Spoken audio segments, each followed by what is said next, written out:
सच्चा है पवन भैया जी, जय हो बंदी छोड़ के लोड को नहीं और की। भैया जी अभी मैं 3:30-4 बजे सुमरन करी थी। मैं सो रही थी तो मैं सोते-सोते सुमरन करने लगी। मैंने कहा सुमरन करते-करते नींद आ जाएगी तो कोई नहीं। मैं सुमरन कर रही थी तो थोड़ी-सी मतलब आँख लगी नहीं थी, जाग ही रही थी। सुमरन चल रहा था तो आँख मतलब थोड़ी लगी। तो ऐसे सपन आया कि मैं संध्या आरती है और संध्या आरती कर रही हूँ परमात्मा के दरबार में, मालिक के। और संध्या आरती करते-करते मतलब प्रेम मगन होके जैसे आप जी ने बता रहे हो ना आप अभी जो वीडियो में खुलासे में भाई परमात्मा की आरती में हमें परम मगन होके और आरती के अंदर हमने चित्त के साथ आरती करनी है मतलब ऐसे ऐसे करके मैं आरती कर रही हूँ स्वपन में। तो आरती करते-करते पवन भैया मतलब आरती करते-करते बहन जो है ना एकदम दरबार में 4 इंच ऊपर हो गई मतलब खड़े ऊपर हवा में उड़ रही है आरती करते-करते, ऐसे ऊपर हो गई।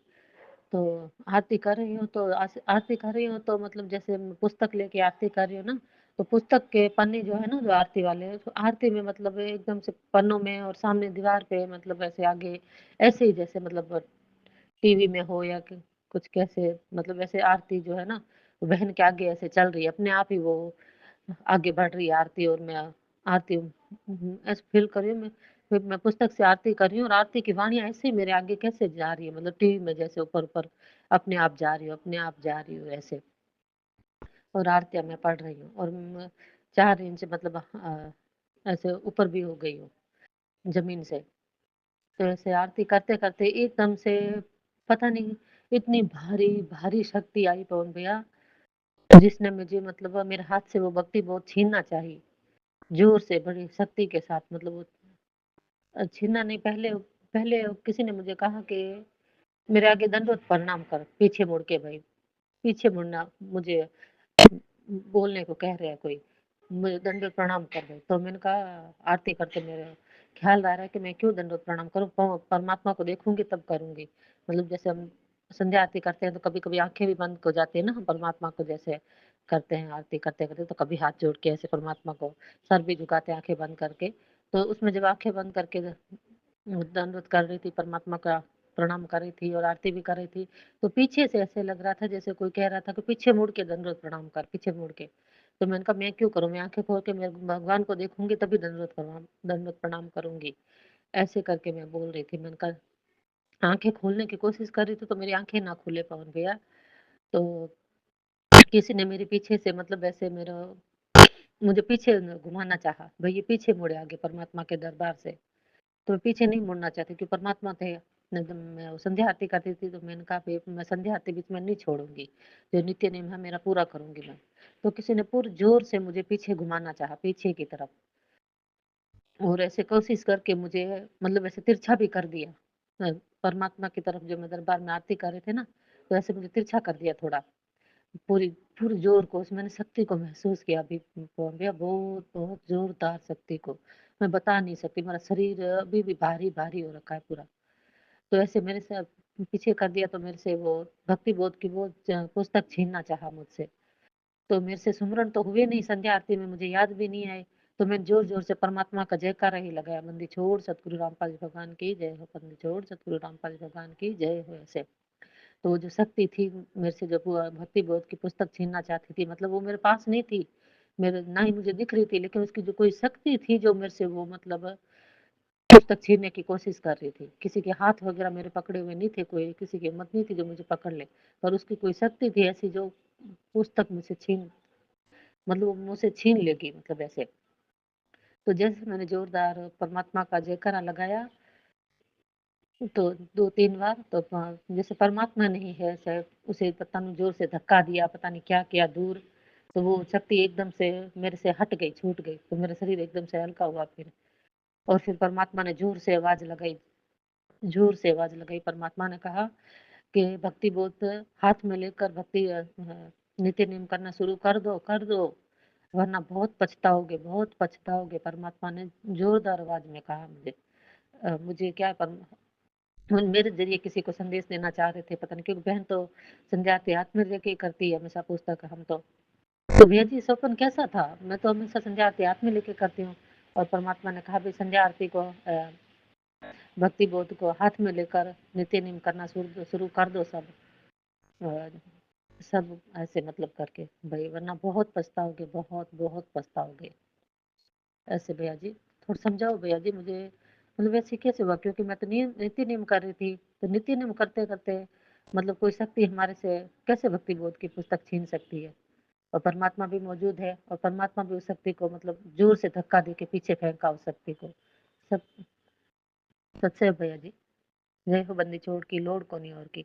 भैया जी अभी भी मेरे शरीर में वो भारीपन, वो जो शक्ति मुझसे वो भक्ति वो छीना चाह रही थी ना, वो भी अभी भी मेरे शरीर में वो बहुत भारीपन हो रहा है। मतलब ऐसे जैसे इतने जोर से वो मेरे से वो अड़ रही थी वो शक्ति।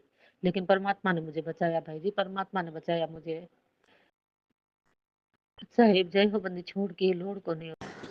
बंदी छोड़ सतगुरु रामपाल जी परमेश्वर जी की जय हो। सत्साई बहन जी, देखो परमात्मा भक्तों के माध्यम से भक्तों को निमित्त बनाकर भक्तों तक संदेशे पहुंचाते हैं, क्योंकि परमात्मा के बहुत सारे एग्रीमेंट है इस काल के साथ में। इसलिए परमात्मा गुप्त में सूक्ष्म में बहुत सारे खेल खेलते हैं। और परमात्मा हम भक्तों को भी आभास करवाते हैं। जो सही भक्ति करना चाहता है, जिसका टारगेट केवल मोक्ष प्राप्ति है, परमात्मा उसको आभास भी करवाएंगे। जैसे आपने कहा कि भाई जो शब्द हैं आरतियों के, वो ऊपर जा रही थी वाणियां। तो बहन जी, परमात्मा ने संध्या आरती में बताया कि खंड खंड में आरती गाजे। यानी जब भगत भक्ति बोध पुस्तक को हाथ में लेकर आरती करता है, तो वो जो वाणियां हैं, जो शब्द हैं, वो अनेकों लोकों में, अनेकों ब्रह्मांडों में गूंजते हैं। तो परमात्मा ने जो लिखा है, अब परमात्मा ने वो दिखाया भी कि वास्तव में ऐसा ही होता है, ताकि हमें विश्वास हो और हम उसी भाव से, उसी प्रेम से उन आरतियों की वाणियां जो है हम उनको बोलें, हम उनको करें विधि विधान अनुसार। दूसरा बहन जी, परमात्मा ने दिखाया कि भाई वो जो शक्ति थी, आपको पीछे से धकेल धकेल रही थी, आप पे दबाव डाल रही थी और आपका ध्यान भंग करना चाहती थी। तो परमेश्वर ये दिखा रहे हैं बहन जी कि बच्चों, यदि मेरा आशीर्वाद तुम्हारे साथ में ना हो, यदि मैं तुम्हारे साथ में ना रहूं, तो ये काल तुम्हें, ये आरती तो छोड़ो, तुम्हारे से एक शब्द भी ना निकलने दे, तुम्हारे मुंह से एक शब्द भी। ये ब्रह्मा विष्णु महेश इस काल के खिलाफ एक शब्द नहीं निकाल सकते। अगर निकाल दें तो इनकी घंटी बजा दे वो। तो हम तो बहन जी, पूरा का पूरा सत्संग जो होता है परमात्मा का, वो काल का पूरा पाखंड, उसकी पूरी सच्चाई उजागर होती है। तीनों समय की आरतियों में उस काल से ऊपर के भगवान की समर्थता है। यानी काल की हम कोई इज्जत नहीं कर रहे, इसकी, इसको कोई विशेष हम कोई सम्मान नहीं दे रहे, कोई आदर नहीं दे रहे, इसकी हम पूजा नहीं कर रहे। तो ये मुंह कैसे खोलने देगा हमारे को?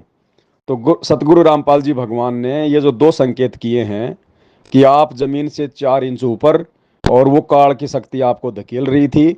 यानी ये जो आरतियां हम करते हैं, सत्संग जो सुनते हैं, मंत्र जो जाप करते हैं, तो गुरुजी हमें अपनी गोद में बैठा कर करवाते हैं। बहन जी, अपनी गोद में लेकर परमात्मा ये आरतियां सत्संग सुनन करवाते हैं। मतलब गुरुजी हमारे साथ हैं, पल पल साथ में रहते हैं परमात्मा। तब ये काल हमें ये भक्ति करने दे रहा है। नहीं तो एक शब्द, एक मंत्र नहीं निकाल सकता कोई भगत अपने मुंह से बिना गुरुजी के आशीर्वाद के। ये आपको दिखाया परमात्मा ने। कहते हैं ना परमात्मा अपनी वाणी में कि नूर की आरती नूर के छाजे, नूर के ताल पखावज बाजे, आपे आरती आपे साजे, आपे किंगर आपे बाजे। कि भगत के रूप में भी परमात्मा ही आरती करता है और सामने भी भगवान ही होता है। यानी दोनों तरफ परमात्मा ही खेल खेलता है। तो ये आरतियां परमात्मा स्वयं करवा रहे हैं बहन जी, अपनी गोद में उठाकर, अपनी विशेष सिक्योरिटी में परमात्मा हमसे भक्ति करवा रहे हैं। अन्यथा ये एक सतलोक वाली भक्ति, एक शब्द नहीं निकाल सकता कोई भगत यहाँ पे। तो जो जमीन से 4 फुट आप ऊंची उठी हुई थी, तो परमात्मा ने ये संकेत किया है कि बच्चों ऐसे ना सोचना कि हम नाम ले लिया और हम भक्ति कर रहे हैं। नहीं, तुम्हारी कोई औकात नहीं है। भगवान अपनी गोद में उठा के और इस काल से बचा के और तब तुमसे ये आरतियां करवा रहा है। अन्यथा सबके ऊपर इसी प्रकार से उसका प्रेशर है, भक्ति बोध कोई हाथ में भी नहीं ले सकता। परमात्मा ने ये थोड़ा सा आभास करवाया कि इस प्रकार से ये दबाव सबके ऊपर होता है, लेकिन तुम्हारा गुरु अपनी गोद में उठा के तुमसे आरतियां करवाता है। और उसके बाद कि भाई भक्ति बोध हाथ में लेके आरती करो, भक्ति बोध हाथ में लेके करो। तो परमात्मा आपके माध्यम से बाकी जो लोग हैं उन तक संदेशा भिजवा रहे हैं, संगत वालों तक। और जो सत्सेवक हैं जो थोड़ा बहुत जो गफलत में चल रहे हैं कि यार ऐसा कुछ नहीं है, मोबाइल से भी करते हैं, ऐसा कुछ नहीं है, तो उन नालायकों को एक संदेशा दिलवा रहे हैं परमात्मा आपके माध्यम से कि भक्ति बोध हाथ में लेके विधि विधान से भक्ति करना शुरू कर दो, नहीं तो रोओगे पछताओगे, फिर आगे कुछ नहीं है। तो परमात्मा बहन जी आभास करवाते हैं, अगर समझदार होगा वो तो समझ जाएगा, और बाकी भैंस के आगे कितनी बीन बजाओ उनको फर्क नहीं पड़ेगा। सत साहिब।